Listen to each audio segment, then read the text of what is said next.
Thank you. Deputy Donnelly. Thanks, Chair. Thanks, Minister, for your detailed statement. You asked for observations and questions, so I'll just give you a quick observation and then just a few quick questions.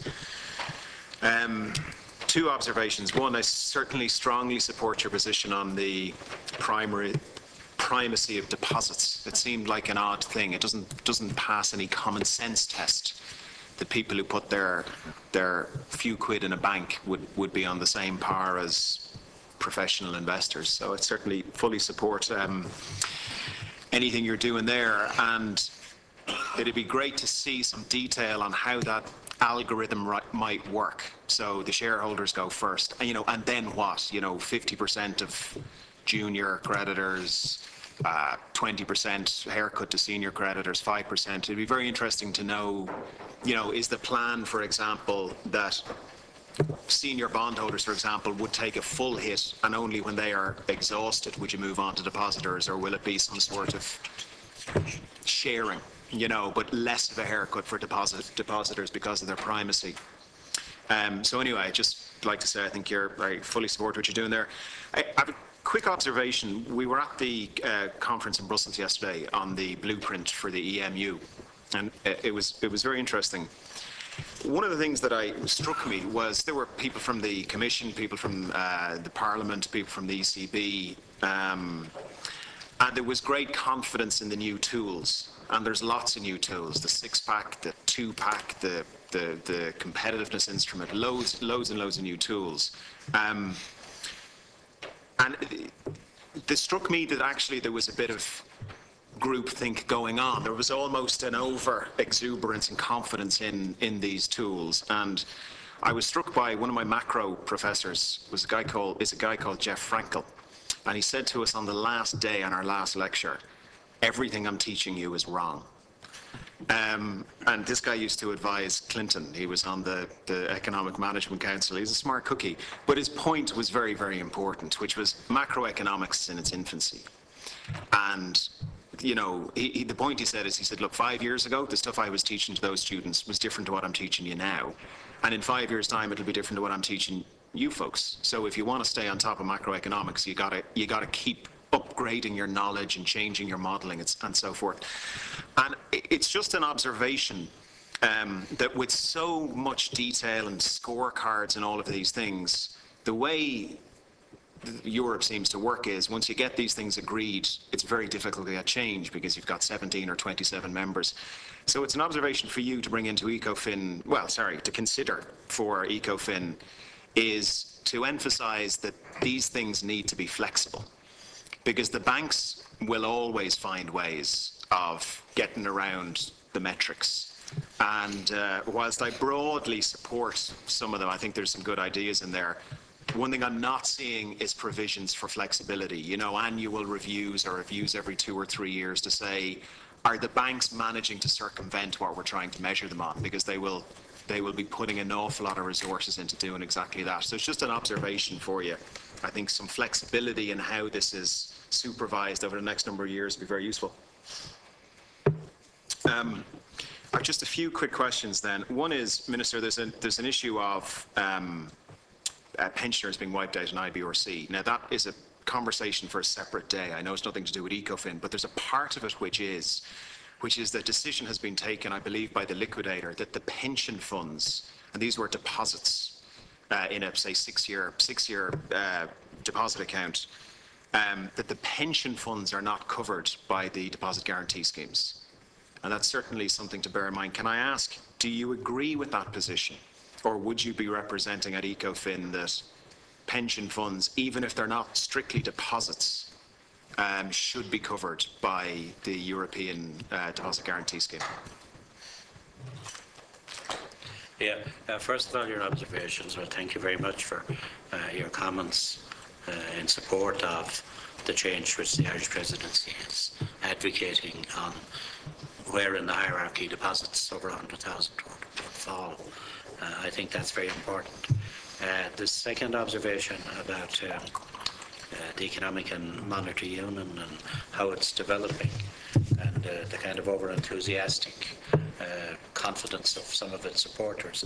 I think that what you really have is a whole series of elements now that you've described, which in their totality are coming very close to a full fiscal union, because they're all rules about budgets.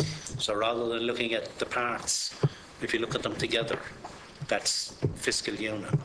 Now, the difficulty I see with it is that we'd want to be sure that they're going to be implemented as drafted, because we had the Stability and Growth Pact previously, and when France and Germany exceeded the limits, it wasn't applied, and it seemed to be rules for small countries.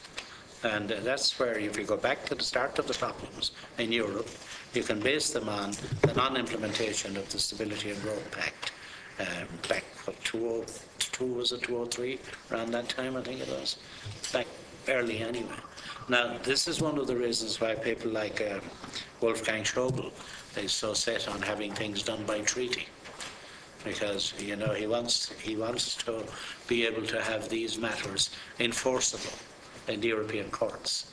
So he always says, I prefer a treaty. That's his position always. And that's why we had to go through the treaty that we put through in May of 2011, wasn't it? Or, yeah, that's the Stability and Growth Treaty. So again, I agree with your observations. On the flexibility issue, actually the way the conversation is developing at official level and at Coreper in advance of Tuesday's meeting, there's a group of countries that are looking for more flexibility, and they don't want the rules to be too tight. So I don't know what way that's going to fall. Just on that, on Tuesday. Just to clarify, what I'm talking about is less around flexibility on, say, the 3% structural or whatever it is. It's more flexibility on changing the actual metrics if needed. You know, yeah.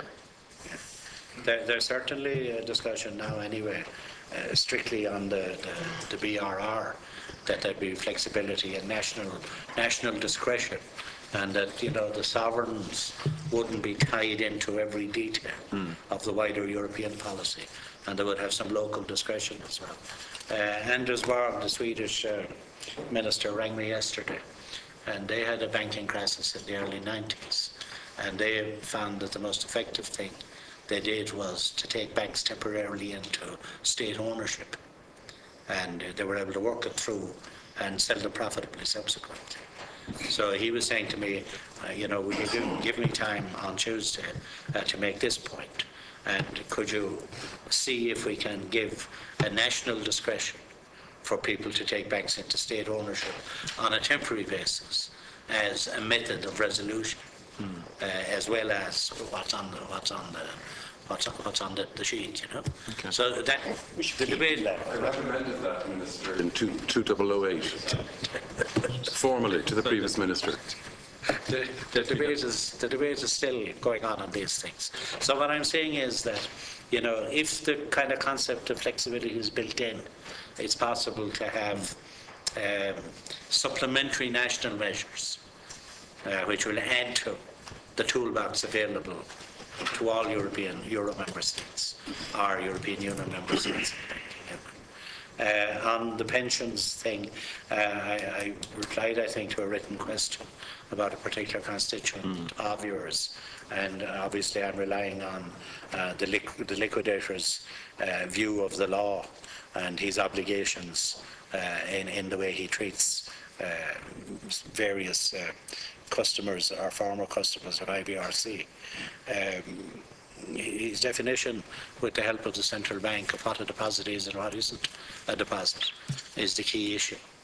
And only deposits up to 100,000 have the guarantee. So if they're not deposits in the definition of the central bank, then he can't honour the guarantee on it. So and there's a difficulty. Yeah, exactly. There's a series of it. So putting the case aside, this is not the form of the individual case, but there is a very serious issue whereby if you going in as president have a situation where a ruling has just been made here that pension funds, you know, and not a basket of equities, not that sort of thing. I mean money, you know, just deposited, the guy deposited cash in the bank. That is deemed outside, has been deemed, he's been told he's not even going to get 100 grand. can I ask what your position would be? Do you agree that that would be the right situation for the Europe-wide deposit guarantee scheme? I mean, for the record, I don't. I think it's a very, very dangerous decision that's been made, because it says to anyone who has money in recognised pension funds, you're not covered by the 100,000. Well, like the 100,000 guarantee is common practice across the Union now. And every country has it, and it's standardised at 100,000. So where there is a possible difference of opinion would be on the definitions of what's a deposit and what's a pension.